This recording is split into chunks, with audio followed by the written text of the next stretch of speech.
Welcome back to Cricket Safari. Welcome back to Sharjah Cricket Stadium. Qualifier 2. Who's going to the final?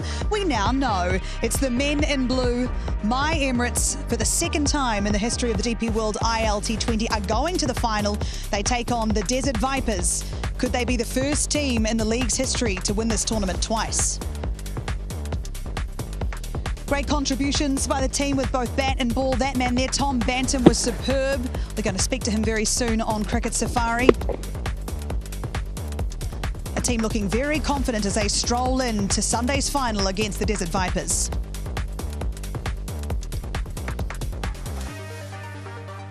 It was a relatively low-scoring affair. My Emirates winning by 7 wickets in the end.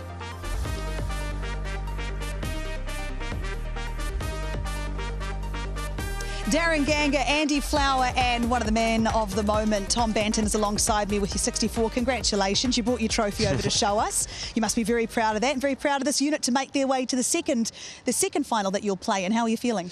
Yeah, look, it's obviously that's the goal at the start of the tournament, is to qualify and then obviously to get through to the final. And yeah, for a chance to win it on Sunday is a pretty cool feeling, to be honest. I bet it is. And you've had a really interesting season. You've hit your straps, all of you, at the right time, really. Apart from we blip against the Vipers the other day. Having that blip against the Vipers the other day, does that potentially give you the upper hand?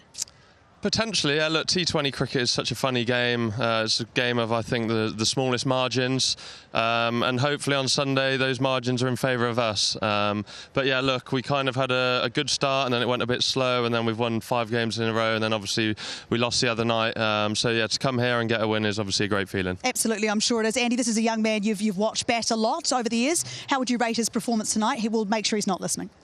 Well, I want to ask him a couple of questions, but before I do, it's been an absolute pleasure to watch you bat, Bunce. You know, the balance that you've shown, your choice of shot, how still your head's been, your eye, and therefore your eyes. It's been really wonderful to watch you batting.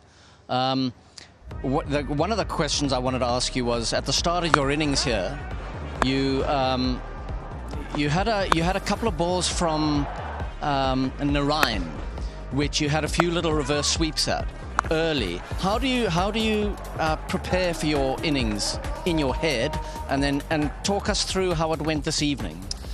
I think it depends on the wickets. I think the wickets this tournament in general have been a little bit trickier than they have in the past. I think if you look across, the average score's probably been a bit lower, I think, from last year. But I think my role in the team is kind of to bat through and guys bat round me. We've got a lot of power, a lot of West Indians, which is obviously great to learn from. Yeah, it was funny when Sunil Narayan was bowling that over. Obviously, a few player misses and then a message comes sent out. But no, look, Narayan's probably the best bowler in the world.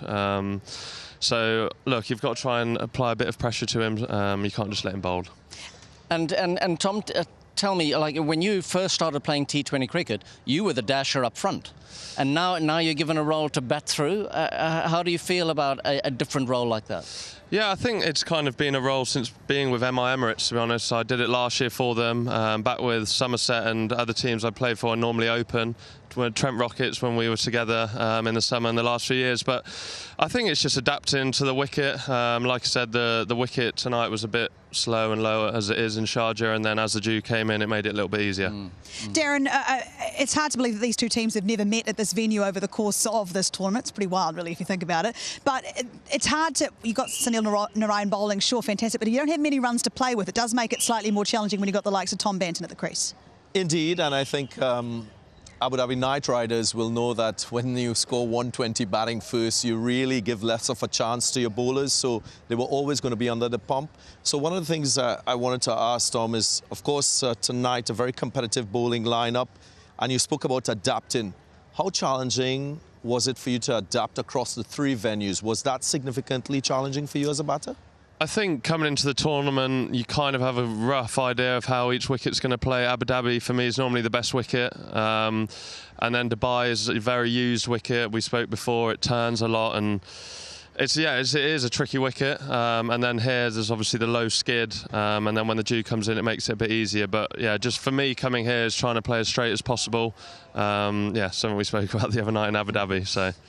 And going to Dubai for the final, to the international stadium, are you anticipating that turning again? And if so, do you think that gives you guys a little fillip given how good the Vipers have been with their seam attack this year? Yeah, probably a little bit, I'd guess. If you're looking at how the wickets have been for our team, I think there's the slower turning wickets. We've got some very good spinners. And yeah, if we were to play on that on Sunday, I'd be very happy. We've got to talk about some partnerships, and a big one for you was with Shakib. You guys did a wonderful job, put on an 80-run partnership. What was working so well for you out in the middle there? What were you saying to one another to make sure that you got through? Because sometimes those smaller totals can be a little bit tricky, especially when it comes to finals. No, definitely. I think Shakib has played for so long now, so much experience. He kind of came in and took the pressure off me straight away. Boundaries, singles, not many dot balls, I think, which is the key. But yeah, look, Shakib's played for so long. He's played over, I think, 450 T20 games, so he knows what he's doing. Darren, you mentioned it was like watching him roll back the years a little bit there. What did you make of his innings? Well, I think it helps when you come from the subcontinent. You've played a lot of your cricket in conditions that you're familiar with, spin-friendly conditions, slower, lower bouncing conditions. I think you develop that proficiency to adjust, to adapt, and that is exactly what he showed.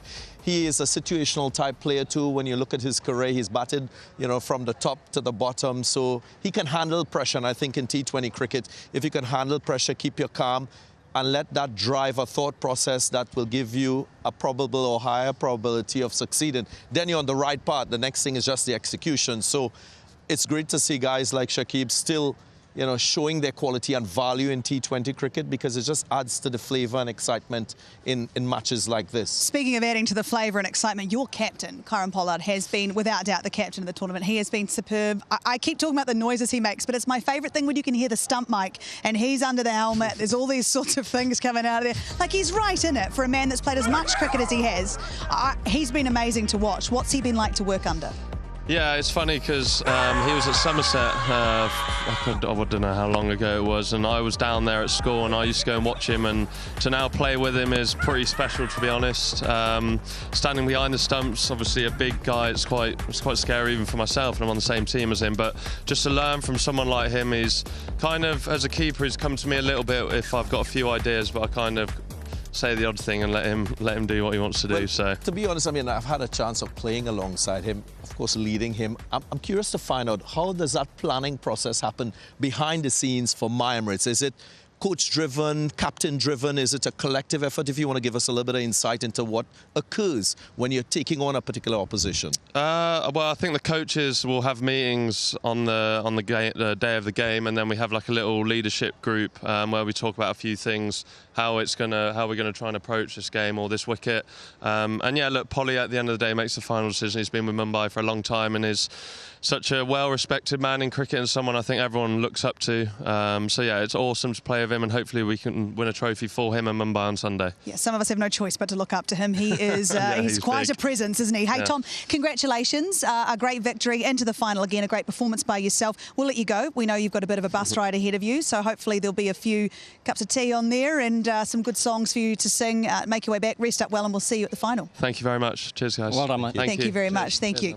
So a brilliant performance from MIE Emirates. They deserve their spot in the final. And I think we said sort of at the halfway stage of season 4, but these were the best two teams at that point. So it's good to see them in the final. The right teams are in the final, Andy, would you say? Yeah, we're not just saying that with hindsight, definitely. We did say that. I'll find the footage. Yeah, and, you know, that subject that we've just talked about, the captaincy, it's been brilliant to watch some of the captaincy in this tournament. That little montage there of Pollard doing the intimidatory tactics right there in front of Jimmy Neesham it was in one instance. That's brilliant to watch, that sort of pressure. That is the pressure that you need to get used to playing under, but you often don't see that type of proactive captaincy in T20 cricket. I think Jason Holder has copied a bit of that captaincy this year. I certainly think that Sam Curran has all the credentials as a captain to do the same. So if this kickstarts some of these more aggressive more out-of-the-box thinking tactics from captains in T20 cricket, that can only be a great thing for the game. I could not agree with you more. But if we look at MIE Emirates, we've spoken about their batting a bit, particularly, obviously, Tom and Shakib, but what of their bowling? Because they did start with a hiss and a roar. I mean, and actually, the whole unit, the fielding unit was superb. To get Pepper out, that run out, really set the tone. Yeah, indeed. And I think tactically they were very good too in terms of what Pollard said at the post-match presentation, taking pace off the ball, bringing more spin than pace at the start against the opposition. So the run-out too will help and complement that type of tactical move. Remember, this was the first wicket to fall, and then 6 wickets fell via the catching efficiency of this MIE Emirates team. So again, it just shows where their mindset was at. They were well prepared for this must-win situation. And I love to talk about the attitude of a team before an important game. And to me, they showed more of a determined attitude, and it reared its head in the execution. So what could we say about ADKR's batting then in terms of their attitude from what you saw from the start? Well, they struggled, but it wasn't an entire surprise. Their figures against spin, their batsmen's figures against spin, this year in ILT20 are poor. I think they're averaging 20 against spin through the tournament, whereas MIE Emirates batsmen are averaging 34 against spin through the tournament. So this is not a total surprise, and Pollard is not an idiot as a captain. He would have recognised that even if he hadn't seen those figures. Bang, their first 3 overs were spin. Their 4th over was a left-arm swing bowler who got a wicket with his first ball. He was bang on with his tactics. So they really struggled against the spin. They lost an important wicket in Pepper really early on through a brilliant piece of fielding by Fletch. They didn't have Salt to dig them out of the hole this time. And they dug a deep hole that they could never extricate themselves from. No, it's hard when you're getting pressure from both ends, as you say. Let's talk about Gazumfa and what he offered tonight. Those 3 wickets were crucial, and he didn't really let up at any point. Yeah, and it just highlights the value of an X-factor bowler, somebody that has some mystery, that can beat the inside edge and the outside edge. That's quality for any bowling lineup. And 3 wickets tonight didn't really surprise me. He's shown very good control with his lengths, and he will be a player that will be sought after beyond this league. Yeah, just continuing the form that he has shown, but not to take away from the support he received from the other end. Again, they were so good in the power play, it was like a coma on this Abu Dhabi Night Riders team that they just couldn't survive. It certainly was. What do you make of his consistency in this tournament? Because, Andy, you and I have done a lot of post-matches together, and we are often talking about this young man and what he's done throughout the tournament. Does it speak volumes about the environment he's in, or the player he is, or a combination of both? Well, I think it does speak volumes for the environment, his character, but also the character of the Afghanistan players that are performing so well across leagues across the world now. And they're going to be a real threat in the upcoming World Cup. I think some of the spin that's coming out, the mystery spin, he flicks the ball out of the fingers. He's not a wrist spinner, he's a finger spinner, but he's got a great carom ball. He's got a little in-swinger to the right-handers, and a genuine off-spinner that's not easy to see. So I think some of the quality coming out of Afghanistan, both in skill out of the fingers, from their spinners, but also in their attacking attitude. They've got a great attitude. They're excellent pros. You know, watching guys like Mohammad Nabi operate around your training environment and in the gyms at the hotel, etc. They're becoming a real powerhouse for their nation, but also with the franchises that pick them up. Absolutely. It's been great to watch in Season 4 of the DP World ILT20. Now let's have a look at who our competition winners are. Time to announce the winner of the Visi Smart TV Presents Jawal Dikal in Umpire contest from the previous match. So a huge congratulations to all of our wonderful winners here for showing amazing Jawal and winning exciting rewards from Visi Smart TV, a smart TV that has it all, the youth entertainment brand. More names there. If you've won, congratulations. Do not miss your chance in the next match, because with Visi Smart TV, Jawal Dikal and Umpire. We're going to take a short break here from Sharjah Cricket Stadium, and when we come back, we'll have a look at what's coming up in the final.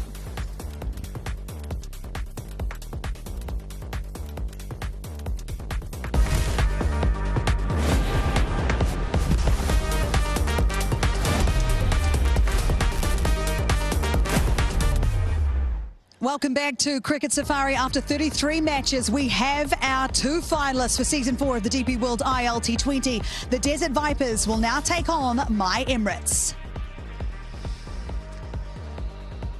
A great win for My Emirates here over Abu Dhabi Knight Riders, who, with respect, is the furthest they've ever gone in this competition, so well done to them. But more well done, I guess, to My Emirates, who make their way to the final. I've got Andy and Darren still alongside me. So Shakib Al Hassan, he won man of the match here tonight. Let's find out a little more about him.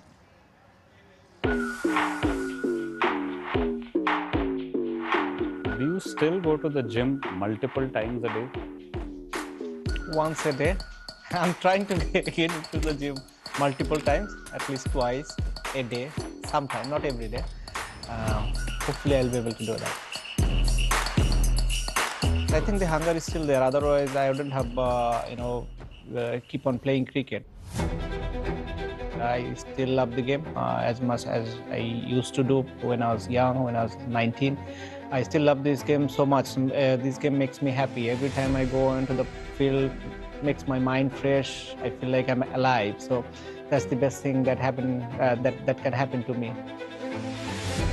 I do have to spend a lot of time at the nets because I think when your body gets slower, you need to train a little more. When I was talking to Sangakkara a few years back, that's the one thing he told me. And now I also realize, because it takes a little longer to get into your rhythm. So you need probably, a couple of more sessions than it used to be.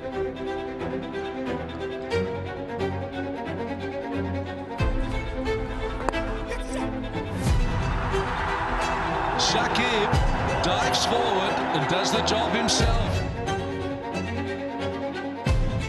I think everyone has a part to play. I think batsman can set up the game, but bowler needs to win it. Doesn't matter how good a batting team you are, as long as you don't have good bowling side, you're not winning the tournament. So I think bowling still holds the key. Well, to be honest, year and a half back, I decided not to plan too much. But at this moment, I'm in a good position. I would say I'm in a comfortable zone, and I want to remain like that.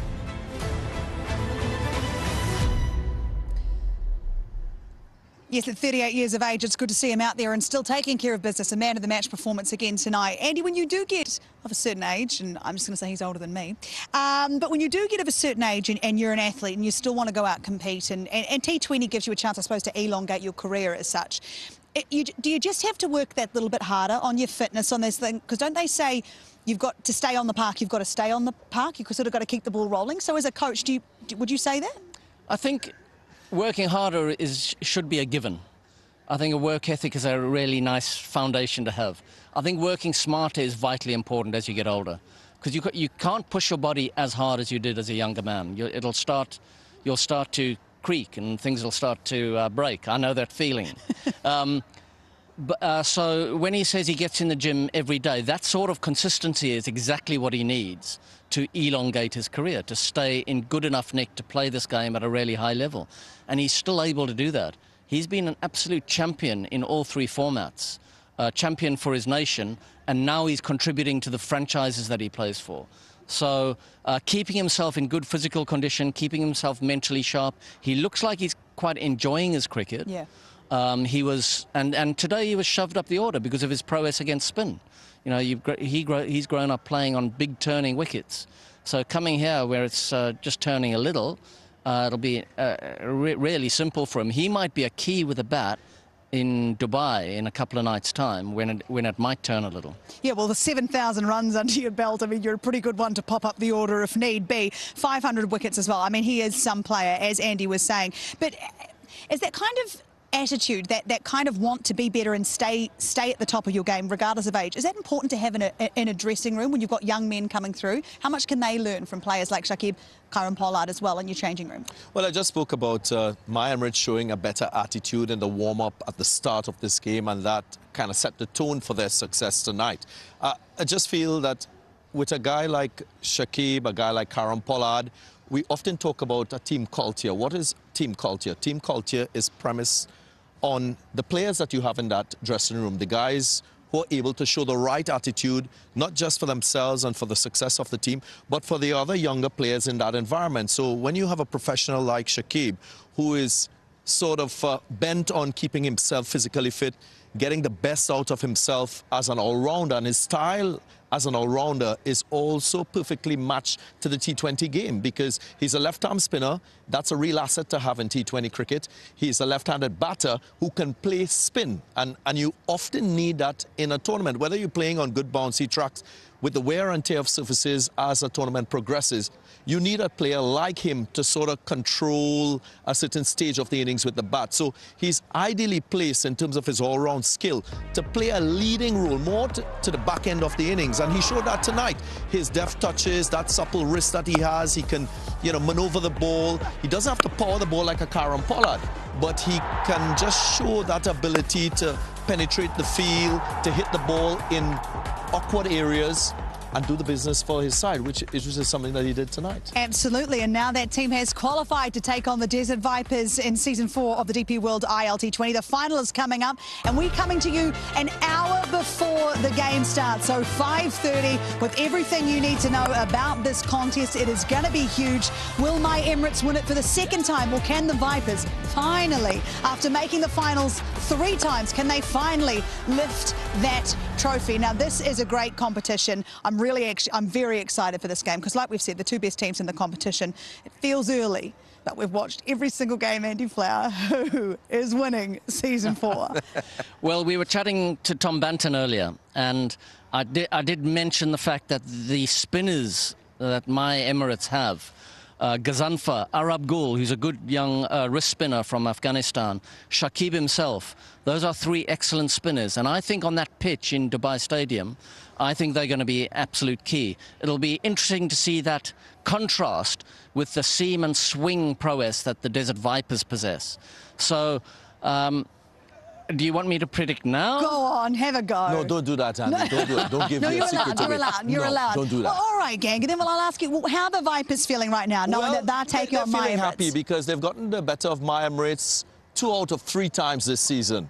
And they won 1 in Dubai, so they understand the conditions there. I think narrowest of margins between both sides, it makes for an interesting final. So I'm not going to predict. I want to watch the attitude of both teams on the day. Boys, give us a chance. But it is finals cricket. Anything can happen, and I'm sure it will on the day. Okay, last question I asked before we go. Win the toss, bat or bowl? I know my Emirates, if they win the toss, they're definitely bowling. And for you, Ganga? Yeah, no, I agree. Bowling first. Who knows? We're not far away. Thank you so much for joining us tonight. The finals are all wrapped up. We're ready to go. We'll see you on Sunday.